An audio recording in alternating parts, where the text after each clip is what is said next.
Olá, bom dia amigos e amigas do canal Dica de hoje. Meu nome é Daniel Nigri, hoje é dia 20 de fevereiro de 2017. Algumas pessoas nesse longo do tempo me pediram já para fazer um vídeo sobre renda fixa, sobre debenture, CDB e tudo isso. E eu nunca fiz porque hoje em dia eu não tenho aplicado quase nada nisso, tá? Para não falar que é nada, eu devo ter aí 2% do total do capital e tudo. Eu tenho acreditado muito na parte de renda fixa, naquele título do Tesouro Direto que a gente já falou aí na semana passada. Semana retrasada, desculpa, mas como está tendo muito pedido em relação a esse tema, eu vou falar hoje sobre previdência em renda fixa, ou seja, montar uma carteira apenas de renda fixa para que você tenha renda no futuro, tá? E essa vai ser a parte 1, porque infelizmente eu não vou conseguir falar tudo em uma vez só que eu não vou fazer seguidinho, porque normalmente quando eu faço seguidinho não tem dado muita visualização no segundo, então eu vou esperar umas 2 semanas e vou fazer a parte 2 daqui a umas 2 semanas mais ou menos. Queria também pedir para que vocês entrassem no site, está sempre tendo artigos novos, vídeos novos, a gente tem colocado aí os vídeos do YouTube lá também, www.dicadehoje7.com, não esquece do 7, tá gente? Quem puder entrar também no Facebook, agradeço, já tem o Twitter, tem o Instagram, sempre Dica de Hoje 7. Então vamos começar aqui, ó, falando sobre o Fundo Garantidor de Crédito, tá? Que isso é principal. O Fundo Garantidor de Crédito, ele garante até R$250 mil por CPF, por instituição financeira em caso de quebra do banco. Só que é importante ressaltar que não são todos os títulos, nem são todas as letras ou certificados, etc., que a gente vai ver. Então aqui alguns títulos que são garantidos, tá? Letra de câmbio, letra hipotecária, letra de crédito do agronegócio, a LCI, a LCA, né? CDB, RDB, depósitos em poupança também a conta corrente, dentre outros, tá? E a gente tem alguns títulos que não são garantidos. A gente tem debentures, os fundos, as CRA, as CRI não são garantidas, tá? Dentre outros, eu não coloquei todos aqui. Mas o importante é o seguinte, por que eu estou começando pelo Fundo Garantidor de Crédito? Não é para você se acomodar e falar assim, vou procurar um maior retorno porque até 250 mil eu estou garantido. Porque o Fundo Garantidor de Crédito, eu vou mostrar agora o balanço dele, tá? E por isso que eu falo, não confie em 100% no FGC. Esse aqui é o balanço tirado exatamente do Fundo Garantidor de Crédito, tá? O CNPJ aqui, demonstrações financeiras de novembro de 2016, é a última que tem lá no site. O total do patrimônio líquido do Fundo Garantidor de Crédito é em torno de 57 bilhões de reais, tá? Então a gente tem, por exemplo, vamos pegar aqui, ó, isso aqui é o total de captação do Banco ABC, por exemplo. Ela tem 11 bilhões de captação. Então, quer dizer, se o Banco ABC quebrar, não estou falando que ele vai fazer isso, tá? Ele tem ratings muito bons, ele tem índice de Basileia muito bom, mas o Fundo Garantidor de Crédito tem condição de arcar com isso. Se, por exemplo, o banco original quebrar, ele tem um patrimônio líquido de 2,2 bilhões e um total de ativos 7,4. Aqui, ó, carteira de crédito, 4,6 bilhões. Essa diferença aqui de 2,4, talvez até um pouco mais, o Fundo Garantidor de Crédito tem como honrar.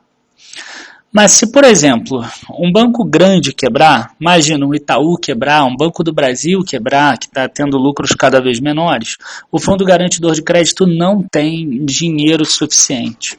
Ou ainda, se, por exemplo, um banco igual o ABC quebra e ele tem empréstimos com outros bancos pequenos, aí o outro pequeno quebra, aí outro pequeno quebra, que isso é normal, quando um banco quebra tem o efeito cascata. E aí o garantidor de crédito não teria também, talvez, tá? Talvez sim, talvez não, dinheiro suficiente. Então, o que acontece? Lembrando também que o Fundo Garantidor de Crédito ele só garante até 250 mil. Então, se tiver um cliente que tenha um CDB de 10 milhões de reais, o Fundo Garantidor de Crédito só vai dar 250 milhões. Então, não é o valor total da carteira do banco que o Fundo Garantidor de Crédito tem que garantir. É um valor menor. Isso eu não teria como fazer a conta agora, porque eles não dividem entre pessoas com mais de 250 mil menos de 250 mil. Mas é só para vocês ficarem ligados que não adianta se acomodar e falar assim, qualquer um que eu investir, então tá bom. Tem fundo garantidor de crédito. Agora vamos começar a falar sobre debêntures. E aqui eu tenho duas coisas para falar. Esse aqui de cima foi tirado da Modal. Esse aqui de baixo foi tirado da Rico. Primeira coisa que eu tenho a dizer é o seguinte, ó, TCP, Terminal de Contêineres do Paranaguá, isento e debênture incentivado, isento. 6,50% IPCA, 6,3% mais IPCA. Se vocês tiverem conta em várias corretoras, vocês podem observar isso. Às vezes tem taxas diferentes entre uma e outra. Eu não estou falando que sempre a Rico é que tem a menor taxa. Não, às vezes é o contrário também. Só estou dando aqui como exemplo. Então vale a pena sempre olhar em qual corretora está uma taxa melhor para aquela debênture que você queira. Não é uma recomendação dessa debênture dos contêineres do Paranaguá, eu nem conheço ela. A outra questão é a seguinte, a gente tem aqui Energias do Brasil e CEMIG. As duas são do mesmo setor, tá? Setor de energia elétrica. E como essa é CEMIG distribuição, eu posso dizer que ainda as duas são do mesmo subsetor de distribuição de energia. A única coisa é que essa aqui é incentivada e essa aqui você paga imposto de renda. Então a gente teria que juntar as duas. Então vamos tirar aqui o imposto de renda. Desculpa, gente. Da CEMIG, ó.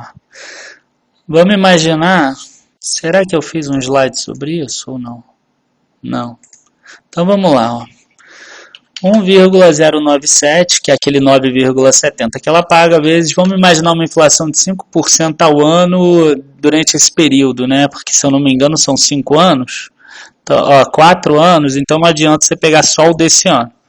Vezes 1,05. Então você tem 15,185% de rendimento ao ano bruto. A gente tem 15,18 vezes 0,85 dá 12,90, porque é um título maior do que 2 anos. Você vai receber 12,90 líquido se você segurar os 1.456 dias e se a CEMIG pagar no final o valor da debênture. Lembrando que debênture não é garantida pelo Fundo Garantidor de Crédito. Agora vamos ver a Energias do Brasil aqui. 1,0529 vezes 1,05 do IPCA. Dá 10,55. Ó, a gente tem 10,55 contra 12,90 de CEMIG. Mesmo que você coloque em CEMIG e tenha esse 15,18 vezes na pior taxa de imposto, ó, seria 11,76, seria maior.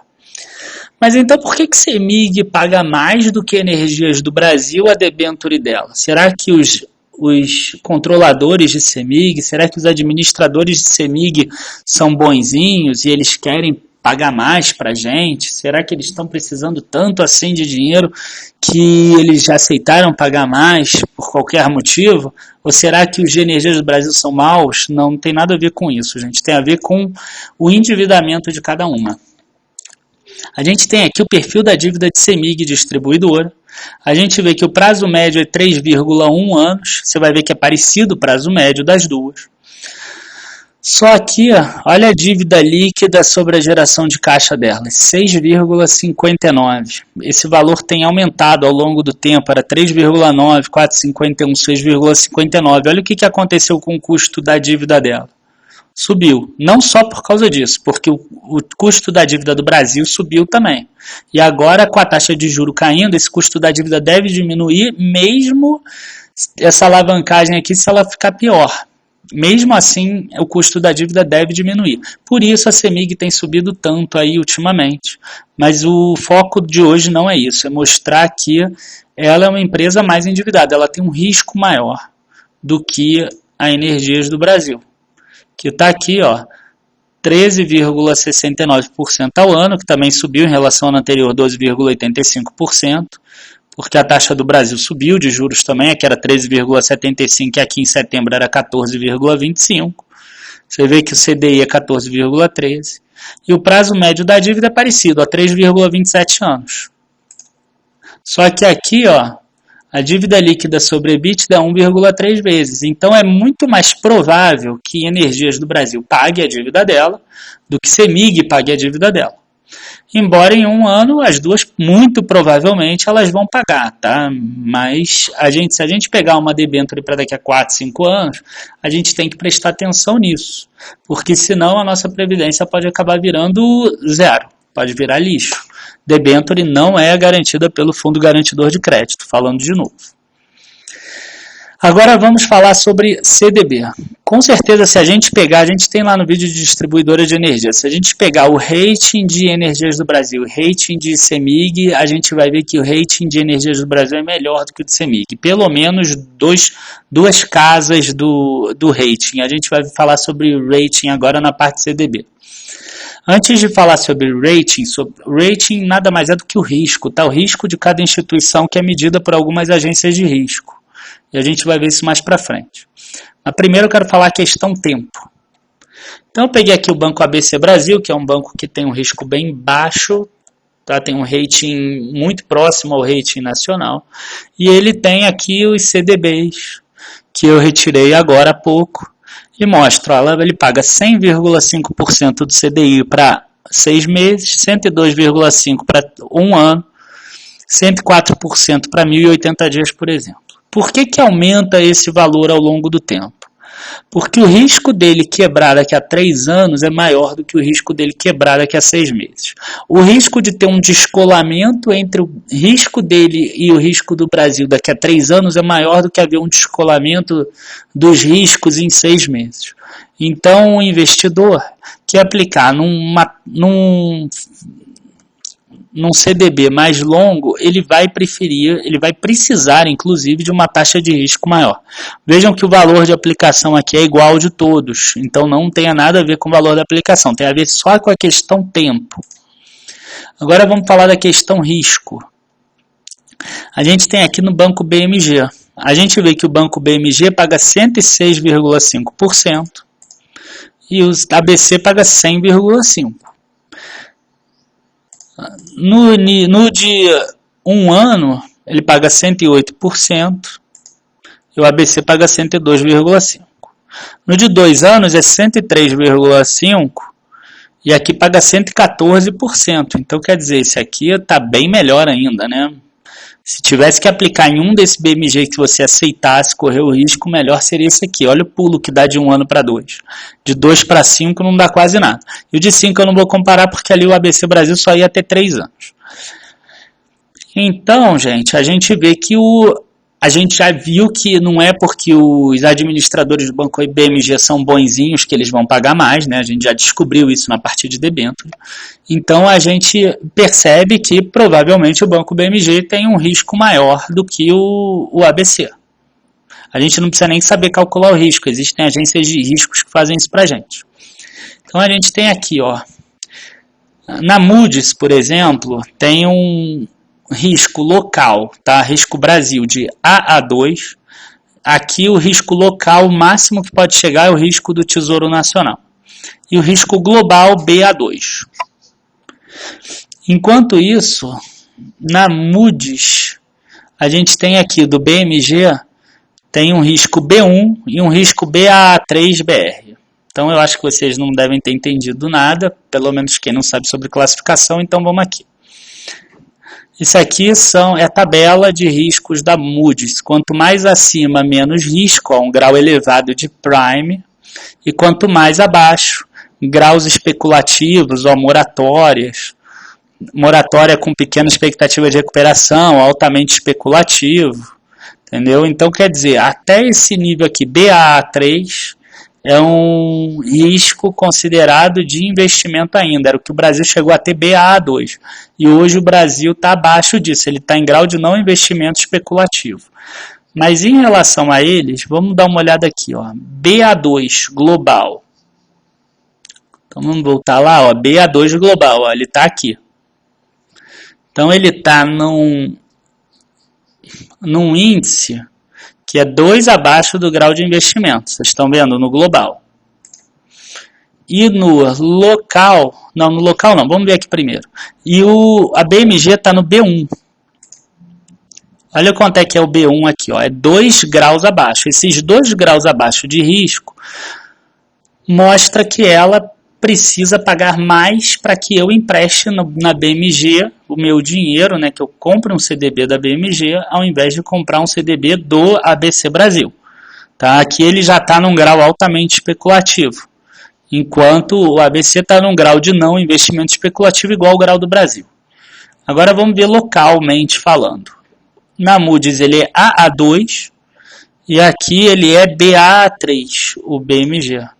Então, ó, na Moody's o ABC ele é aqui e o BMG ele é aqui, BA3. Olha a distância que tem localmente falando.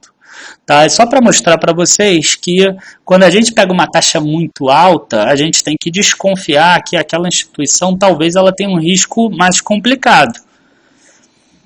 Ela pode acabar pagando e a gente se dá bem, ou ela pode acabar não pagando e a gente não se dá bem. Pode ser que daqui a 3 anos seja o inverso. O Banco ABC tenha esse risco daqui e o Banco BMG tenha esse risco daqui. Entendeu? E eu fiz questão de pegar o Banco BMG porque ele hoje em dia faz parte do conglomerado do Itaú e mesmo assim não muda nada o risco dele, porque ele continua sendo um CNPJ separado.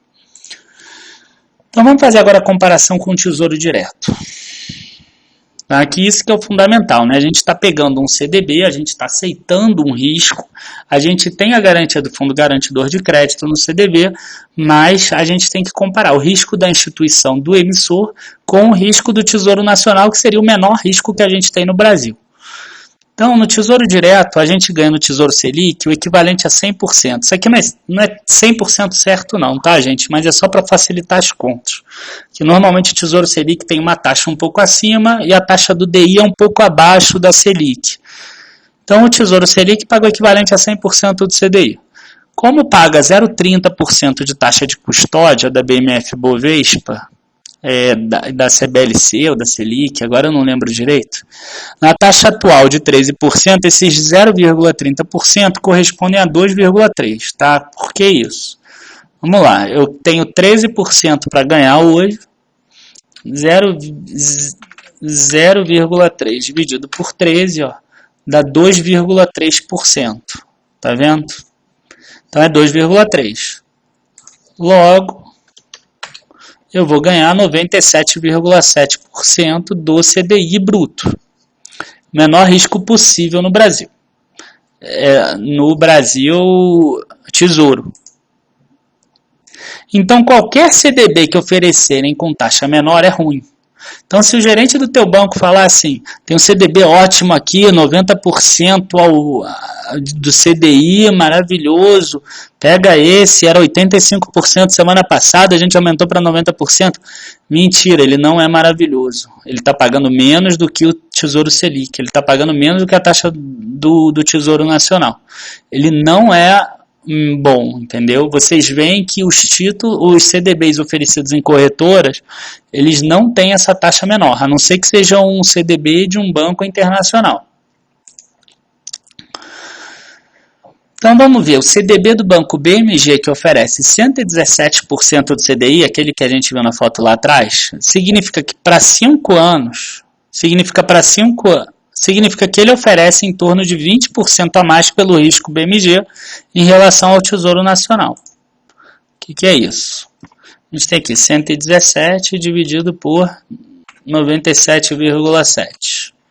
19,75%, em torno de 20%.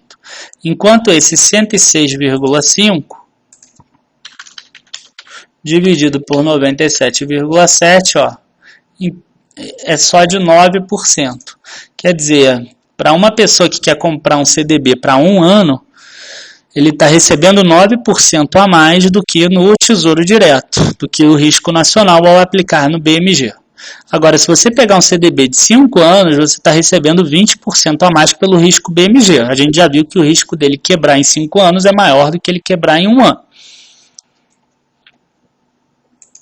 Qualquer instituição tem que ter um risco maior de CDB no longo prazo do que no curto prazo. Então vamos supor que eu resolvi aplicar no CDB do BMG. Em qual dos dois eu devo aplicar? Por que eu estou falando em qual dos dois? Tá? Porque a gente viu aqui que tem CDI e tem IPCA. Então, qual dos dois eu vou aplicar? Vamos pegar o IPCA 5 anos e vamos comparar com o Tesouro, igual a gente fez na página anterior em relação ao CDI. Tesouro IPCA 2024 paga 5,37% ao ano. Por que eu peguei o 2024? Porque é o mais próximo de 5 anos. A gente está em 2017 a 2022, não tem nenhum título 2022 de IPCA que seja negociado hoje para compra direto do Tesouro, né? No mercado secundário pode ser que tenha algum. Supondo IPCA de 5% ao ano em 5 anos, a gente vai ter que o Tesouro vai pagar para a gente 1,0537 vezes 1,05 dividido pela taxa de custódia em torno de 10,31% ao ano no Tesouro IPCA. Enquanto isso, no CDB do Banco BMG, que está pagando 7,4%, a gente tem 12,77%. E aí pode ser que tenha alguma taxa de custódia aqui de alguma corretora, mas várias corretoras hoje em dia estão com renda fixa taxa de custódia zero. Então eu não estou botando taxa de custódia. Então a diferença é 12,77% ao ano no BMG contra 10,31% no Tesouro Nacional. 23,8% a mais. CDI 5 anos. Eu vou pegar a Selic 2023, que é o mais próximo. Tá? Como paga a Selic mais 0,06%, eu já dei uma arredondada naquele 97,7% do outro slide para 98% do CDI. Quando desconta os 0,30% de custódia. Tá? Seria o 13,06 em vez de 13. 13,06 dividido por 13,06 dividido por 12,76. E aí o que a gente tem aqui? A gente tem 117% dividido por 97, alguma coisa, que vai dar alguma coisa entre 19% a mais ou 20% a mais pelo risco BMG. Então a gente vê que se a gente aplicar no IPCA, a gente está recebendo 23% pelo risco BMG. Se a gente está aplicando no CDB e pelo CDI, a gente está recebendo 19% a mais pelo risco BMG. É porque aqui tem um risco, outro risco, que é o risco de não saber quanto vai ser a inflação. Mas também é um risco que acaba te protegendo, né? Porque se a inflação virar, por exemplo, 20% ao ano, aqui você não tem ganho real. Vocês conseguem perceber? Porque aqui está 117% do CDI. Se o CDI, por exemplo, ficasse em 13, ou 14, ou 15, você não tem ganho real. Aqui você tem ganho real sempre. Aqui, para você ter ganho real, você vai depender da política da taxa de juros do futuro do Brasil. Então, nesses dois aqui, calculando dessa forma, esse aqui seria o mais indicado. Você pegar o CDB pelo IPCA e não pelo CDI. Tá? Tem algumas outras variáveis, mas eu acho que isso aqui já dá para fechar 95% do investimento em renda fixa. E aí, como eu falei, eu não consegui terminar tudo hoje, porque eu ainda tenho que falar sobre impostos, tenho que falar sobre LCA e LCI, CRA, CRI, e os investimentos que são isentos de imposto de renda em renda fixa. Isso tudo vai ficar para o próximo vídeo.